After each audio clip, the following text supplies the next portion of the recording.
more?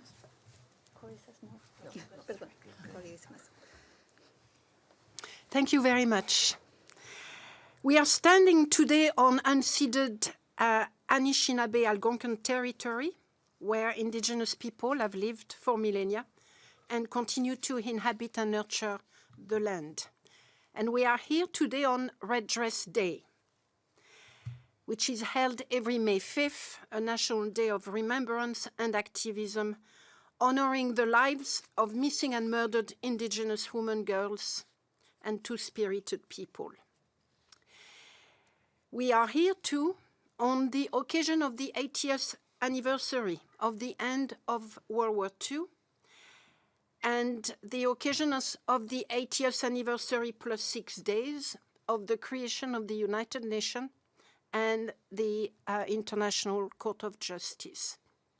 And we are here today, a few days after the Canadian election. And we are launching our strongest warning ever regarding the state of the world, which we believe is beyond alarming. We are calling on the international community to wake up to the reality now, or else this historical juncture will mutate into historic devastation. Make no mistake, we are not thrust to this cliff edge merely by 100 days of President Trump. A much longer descent led us here, made up of a toxic mixture of destruction of our international rule-based order and the intensification of authoritarian practices everywhere. I'm now going to go through each one of those points. First, the destruction of the rule-based order.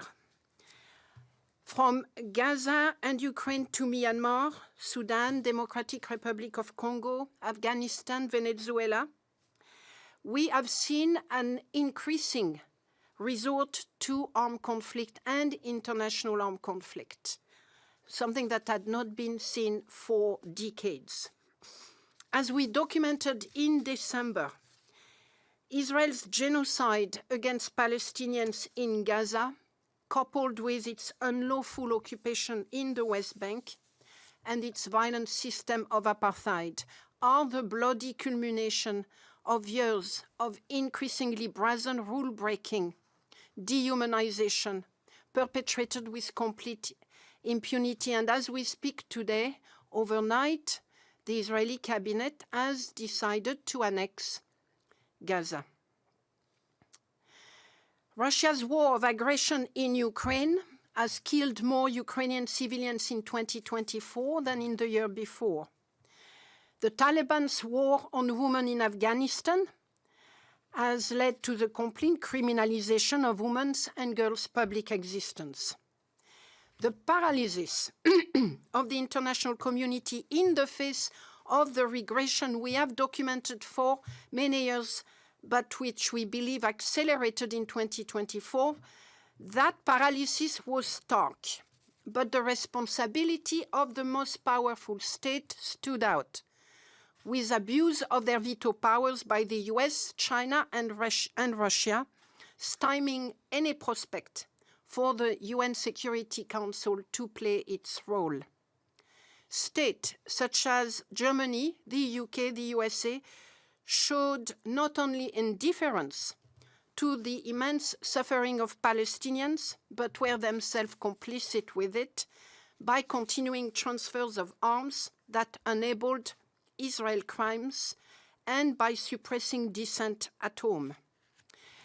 The very architect of the rule-based world order that we supposedly are celebrating today, that order that arose beacon-like from the ashes of World War II, from the Holocaust that exterminated 6 million Jews, those who 80 years ago crafted the UN and blueprinted the International Court of Justice, today vandalize the Universal Declaration for Human Rights, vandalize the UN Charter, and vandalize the Genocide Convention. The rule of law, bending knee to power, as power seeks to set itself above the law. Those betrayals are neither isolated nor sudden development. Over recent years, a creeping spread of authoritarian practices across the world has seen laws and policies erode respect for freedom of expression, association, and peaceful assembly. And yet again, in 2024, as we have documented in our report, this has seen an escalation and a globalization. We have seen in countries, all democracies, such as the US, many European countries, here too, in Canada, advocates for the human rights of Palestinians face violence, harassment, and arrest. It is not just those expressing solidarity with Palestinians that have been criminalized. Activists defending against climate change and defending the environment have been stigmatized, criminalized, including on charges of terrorism or extremism, including in this country where indigenous people defending their territories have been criminalized. Governments have disbanded and suspended NGOs and political parties, again everywhere, including in all democracies. At least 21 states have adopted new laws or bills aiming at the suppression of freedom of the media and freedom of expression. Many countries, too many countries, have banned media outlets in 2024. And what happened nationally also had a transnational dimension. We certainly know that with regard to the repression of Palestinian solidarity, but let me give you a much starker example maybe. Chinese and Hong Kong students studying abroad live in fear of intimidation, harassment, and surveillance as Chinese authorities seek to prevent them from engaging with sensitive or political issues while overseas. I am not mentioning discrimination or repression against women and LGBTI people, which also intensified in 2024, according to our report. And those practices proliferated as extreme poverty and inequality deepened within and between states, again in 2024 as well. The World Bank warned of a lost decade in global poverty reduction. But what do governments do in response? They use racist and xenophobic rhetoric to dehumanize and scapegoat migrants, asylum seekers, and so on, pretending that they are responsible for crime and economic stagnation. So as we documented in our annual report, those trends gained momentum in 2024, but have accelerated during the last 100 days, which have been disastrous for human rights in the US and internationally. The US government is heading a global assault on gender and racial justice. It is heading a global assault against climate justice. Donald Baby Drill Trump has withdrawn the US from the Paris Agreement and gutted America's domestic climate policies. And rather than resist those encroachment, tech companies have leapt on the opportunity to roll back human rights protection, doubling down on business models that monetize the spread of hateful and violent content. So under the presidency of Donald Trump, it is an organized campaign against gender equality, racial equality, freedom of expression, freedom of the media, the rule of law, the work against climate change, the work for international justice, and so on and so forth. It's a very long list of attacks. And this is why we are calling on governments around the world to stand up, to push back, so that those noxious trends do not mutate into a toxic new normal for which future, and indeed present generation will pay the biggest price. Canada has been on the forefront of Trump's assault, and Canada had said no to Donald Trump. In no uncertain terms, for many countries around the world, for many people around the world, Canada stood out for its determination to stand firm and to say no. And we at Amnesty International want to congratulate the authorities of Canada for taking this stand, but we are here today to ensure that this stand continues and is deeper and stronger in terms of its values. We are here to reiterate on the eve of the Prime Minister's visit to the United States that it is not the time to capitulate or to negotiate. You do not negotiate on the back of human rights and multilateral order. It is not the time to seek or make deals whose price will be human rights protection. It is a time to continue to step up and stand up. And we are calling on the Canadian government to respond not just on the trade issue, but to stand firm on the protection of human rights internationally and nationally. For instance, the Trump administration sanction against the International Criminal Court underscore that international justice is a major battleground, and we are demanding that Canada fight that fight. We are asking from the authorities that they erect barricades in protection of the International Criminal Court, its staff, and all those who support its work. We are calling on Canada to implement universal jurisdiction principle and multiply cases, including with regard to all conflicts raging around the world, Israel, Russia, Myanmar, and so on. We are calling on Canada to support investigation into crimes under international law committed by all parties to the conflict. There is no space here for double standard. We are calling on Canada to bring perpetrators to justice by enforcing ICC arrest warrant. And we are calling on Canada to sanction those who dare sanctioning international justice. Sanction those who dare sanctioning international justice. Support the World Health Organization. Support the UN Human Rights Commissioner. Implement the Paris Agreement. There are many things that Canada must and should do internationally to play the leadership role that it has played over those last 80 years and must continue to do so. We are calling on Canada to fully support the development of a Convention on Crimes Against Humanity, to support a UN Convention on International Tax Cooperation, to endorse the reform of the UN Security Council, including regarding the abuse of the use of veto.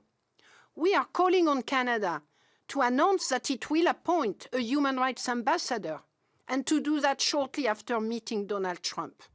That will be a very symbolic gesture that human rights is part of what this government is prepared to fight for.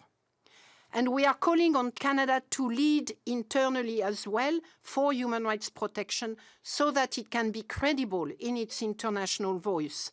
We are demanding that there should be no safe third country agreement with the United States. It is not a safe country to send back migrants and refugees to. We are asking of the authority that they include free, prior, and informed consent for Indigenous people in the legislation, that they stop criminalization of Indigenous land defenders. And we are demanding that corporate accountability stand very high in the agenda, including around free trade. These are some of the recommendations and proposals that we are putting forward to the Canadian government. Resistance to what Donald Trump and other authoritarian leaders are trying to do. Resistance is a long journey, but it begins with just one step, the step of courage and the step of remembrance. Remembering what happened that brought us 80 years ago to the end of the war. Remembering what we will be losing if we do not stand firm on the protection of human rights, the protection of multilateral system, the protection of all those instruments that are meant to ensure peace and security globally. Let's not forget on that day of remembrance. We are also asking from the Canadian government that they are courageous, that they remember, and that they stand up to the bully, that they say no to their deal, their greed, their indifference, and their cruelty. We are calling on them to have the courage to call them out, to name them for what they are, and to demand that they be held accountable for what they are doing. Thank you very much. I should have mentioned the fact that I'm not here by myself, clearly. And I have several colleagues here who all have various expertise and can answer questions, including on Canada, on the United States, on Mexico, on the Americas more generally, and on several parts of Canada. So the floor is yours. Thank you so much. Ms. Callamard, hi, Rafi Buchanan, CBC. I know you spent part of your time in Montreal this weekend. Quebec is one of the provinces that's putting pressure on the Canadian government to reduce the number of temporary migrants coming into this country. How do you propose Canada be able to get out of the Safe Third Country Agreement while it's dealing with these internal pressures from sub-jurisdictions saying, stop bringing so many migrants in? You want to take? Well. Je peux répondre à votre question en français? I'd like an English answer as well. I will say it in French and then I will try to translate myself, or Ketty will translate myself. It's two different things. I will say it in English, obviously. Okay, it's two different things. Temporary workers, migrants, workers, it's one thing, and the third safe agreement, is that it? It's another thing. That's for asylum seekers. It's not the same thing. And we have to be very clear about that. On one side, you have migrants, temporary or long-term migrants or permanent migrants. And on the other side, you have asylum seekers. Asylum seekers is a totally other thing than migrants. So we have to be very clear about that and not mix the two of them. So that's right. Quebec exerts a great pressure on Canadian government in the name of their sovereignty, autonomy, but at the same time, Quebec or Canada have to stand very strong and respect the asylum right of people. That's two different things. Then the states have the right to manage migrants as they think they should do. If they need or if they don't need workers, that's another thing. Is that, does this answer your questions? Yes, thank you. I think as we are calling on Canada to be a leader in the international global system, in the multilateral system, that includes, of course, the Refugee Convention. And one central dimension of this Refugee Convention is that you do not send back people to places where their life is going to be at risk. And that's a basic principle. And we are calling on Canada to respect that principle by agreeing that at the moment the United States is not a safe country to which asylum seekers should be sent back to. That's simple. Can I just ask as a follow-up, you mentioned, you said this degradation of human rights did not begin with Donald Trump's presidency in the last 100 days. What is it specifically that has changed so much, though, that it's now that you're calling on the SDCA to end? That I'm calling on? That you're calling On Canada to get out of the safe third country agreement? What is it that has changed under Trump? Well, I'm sure my colleague here can describe to you at length what the situation right now in the United States, which is extremely alarming. It's really the making of the destruction of the rule of law, destruction of institutions that are meant to ensure checks and balance. Those institutions, in fact, which the United States historically has held very high in its political culture. It is the attacks on freedom of expression, on the First Amendment, the rounding up of people off the street, their enforced disappearance. I never thought I will use that word with regard to the United States. And many others. Paul, do you want to add? Let me just to clarify that we've always called for the cancellation of the safe third country agreement. We've always established that the United States were not a safe third country. However, now more than ever, it is even more unsafe for reasons that my colleague can talk to you about at length. Hi, Paul O'Brien. I am the Executive Director for Amnesty in the United States. 3 quick examples. What was not true before Donald Trump in his second incarnation as president was that a legal resident who was simply protesting rights on a college campus could be detained and deported. What was not true before he came was that an asylum seeker who had done nothing wrong could be literally disappeared because he was wearing the wrong color hat. And when the administration determined that a mistake had been made and was asked, are you going to fix it? They simply said, no, we're not going to fix it.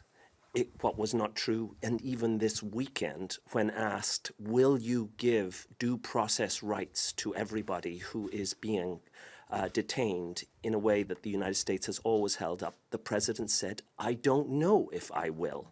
When asked if he will uphold the Constitution, his response this weekend was, I don't know if I will. These are bits of evidence that the United States has got significantly less safe for those seeking sanctuary. Madame la secrétaire, je crois que mes collègues francophones veulent avoir des extraits en français, donc je demande avec mon français pas trop bien, mais c'est quoi votre demande envers le Canada? Car il semble que vous constatez qu'on ne fait pas assez en ce moment, mais vous voulez qu'on renforce nos valeurs. Donc, c'est comment qu'on devrait aller plus loin? C'est comment exactement? Vous voulez que je réponde en français, c'est ça? Oui, oui, tout à fait. À l'heure actuelle, le gouvernement canadien a pris des positions très fermes par rapport à la protection de sa souveraineté nationale et par rapport aux relations commerciales avec les États-Unis. Ce que nous souhaitons voir avec la même vivacité et le même courage, c'est la protection du système multilatéral, de la justice internationale et de la protection des droits comme valeur et comme pratique. Ça, c'est un discours qu'on n'a pas entendu pour l'instant, ou beaucoup moins. Et ce que nous demandons, c'est que le Premier ministre intègre dans sa résistance à Donald Trump la partie valeur et protection des droits et du système international. Donc ça, c'est la première chose. Donc c'est pas que rhétorique, c'est pas que au niveau des discours, c'est aussi le fait que le monde a besoin d'entendre des leaders, y compris et en particulier dans le monde occidental, des leaders qui soient fermes sur ces questions-là. Parce que cela fait des années qu'à travers les différents conflits, les pays qui sont les architectes de ce système ont fait preuve de double standard, de poids, de mesure, et n'ont pas vraiment protégé les droits de façon impartiale et universelle. Donc il est vraiment plus que temps pour ces leaders-là d'aller au-delà de ce qu'ils ont fait jusqu'à présent. Et c'est un discours que nous donnons aussi en Europe. En Europe, l'Europe a dit non à Donald Trump par rapport à ses accusations contre l'Ukraine. L'Europe a dit nous allons protéger l'Ukraine, nous allons investir dans notre défense. Ce que nous disons, c'est que la défense de l'intégrité ukrainienne, la défense de l'Europe, c'est aussi quelque chose qui doit être basé sur la liberté, sur la protection des droits, sur une vision de société, cette vision-là qui a accompagné d'ailleurs la création de l'Union européenne. Ce n'est pas seulement une création économique, c'est aussi une création idéologique, une création de valeurs. Donc, Amnesty International demande aux États à travers le monde, mais y compris donc à ces responsables occidentaux qui, depuis quelques années, ont vraiment laissé tomber la protection des droits et du système multilatéral et du droit international, on leur dit « réveillez-vous, réveillez-vous, vous êtes là en train de célébrer le 80e anniversaire de la fin de la Deuxième Guerre mondiale. Ne tombez pas dans le piège des dérives autoritaires, des dérives de politique basée uniquement sur les intérêts économiques ou géostratégiques, parce que ça va nous amener à l'abysse que nous avons vu dans les années 1930. Voilà. And a question in English, a lot of places in Canada, people feel it's existential, it's our country, but it's also their own jobs. That's why you see such a strong pushback on the economics front. I'm wondering if you have any positive examples of how people can stand up for human rights, because there seems to be a pretty wide feeling in Canada, you know, don't rock the boat, don't upset the Americans on anything other than trade. It will hurt us, it will hurt my job. I'm wondering, are there positive examples of countries that have been able to push without having a massive blowback? Look, first, on human rights? Yeah, it's a bit too early to answer your question as to whether there will be good examples. The trades have been, well, in fact, it's a roller coaster. You know, it's they are in, they are out, they are back, they are out. So difficult to know. But let me therefore give you a couple of answers based on the past. The first one, of course, is that there is no opposition and contradiction between human rights protection and economic security. I think it's really important to highlight that. It's important to insist on the right of trade union to fight for workers. It's important for workers to unite and to keep demanding better salaries and so on and so forth. So human rights protect the workers. Human rights do not undermine workers. Quite the opposite. We are in the midst of a restructuring of the global economic system. We know that. There is partly driven by artificial intelligence, and that creates a great deal of fear and insecurity. That fear and insecurity need to be addressed through policies at national and international level. At the moment, we see very little of that. And that is a problem. We are absolutely convinced that the social and economic divisions and chaos that could come with artificial intelligence, with the restructuring of the global economic system, must be a priority for all governments. In our opinions, an essential decision, measure that must be taken in order to balance out the fields is in the form of a universal income. We do not believe that the economic situation as we are, as it is being drawn out, can be tackled simply through economic or trade measures. There must be social policy in place, including in the form of universal income. Do we have examples? I will say that the last 80 years demonstrate that if you want to protect economic growth, if you want to protect your salaries, if you want to protect the right of having a decent salary, that comes through the protection of human rights nationally and internationally. There is never a contradiction. It is part of the rhetoric and the propaganda right now that seek to suggest that the economic security and economic rights is in contradiction with human rights. There is no historical or current evidence proving that. And let me add something more. For your people in Canada who believe that the migrants and the poor and so on are the problem. Look at what's happening right now. The global economy for the last few years has resulted into increasing inequality. The super rich have never been more rich. Never. And the poor and the middle class have never been more poor. It is not because of the migrants. It is not because of indigenous people.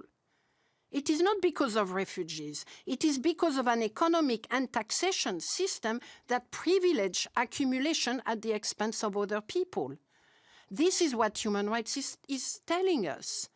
This is what, in fact, economic experts are telling us. So people need to wake up. They should not be driven by or by this propaganda, which is also part of what we are denouncing in the annual report, the fact that the super tech companies, which are also where the richest people are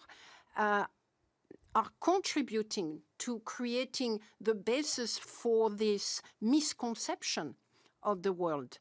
Their business model is hate-driven, is disinformation-driven, and they are being favored and supported by the Donald Trump of the world.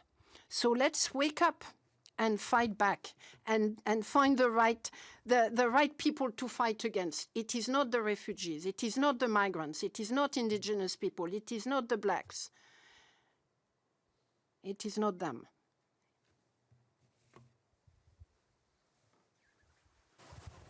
Hi, Abyssinia, Globe and Mail. How can the newly elected Liberal government and Canada in general fight, be a leader in international human rights when it itself is facing threats from Donald Trump with the 51st state rhetoric? That's how you fight back. I mean, this attack on the territorial integrity of Canada is unacceptable. It's unacceptable, because of the historical relationship between the two countries, but it's unacceptable because it's a violation of international law. So you fight back by protecting international law, by protecting everything that was created 80 years ago to ensure peace and security globally. And yes, we are not that naive to think that it worked remarkably well. Not at all. But it is certainly better than what our friends from across the border has in mind. Not him. He's president. So, I want to insist there is no contradiction. The attacks against Canada's territorial integrity are an attack against the international rule-based order. And to protect Canadians' integrity, national integrity, you need to protect the rule-based order. You need to demonstrate that it is a credible and important, solid foundation for global peace and security. And let me say that the majority of countries around the world agree to that. We've seen that over and over again over the last 12 months in the way the UN General Assembly have voted on a range of questions. It demonstrates that from Africa to the Americas, from Europe to Asia, countries want a rule-based order. They certainly do not want Donald Trump to go around and suggest that he's going to take over someone else's country and territory. But that must be protected through the protection of international law, through the protection of the rule of law, and that includes everything that is part of it, all the conventions. And there are a lot of human rights conventions in that in that system. They must be protected. So if you want to protect Canada's territorial integrity, then you need to stand firm for the rule-based order. And that means also for human rights protection. Thank you. That's all the time we had. Thank you for the press conference. Merci, c'est ce qui conclut cette conférence de presse. Thank you very much.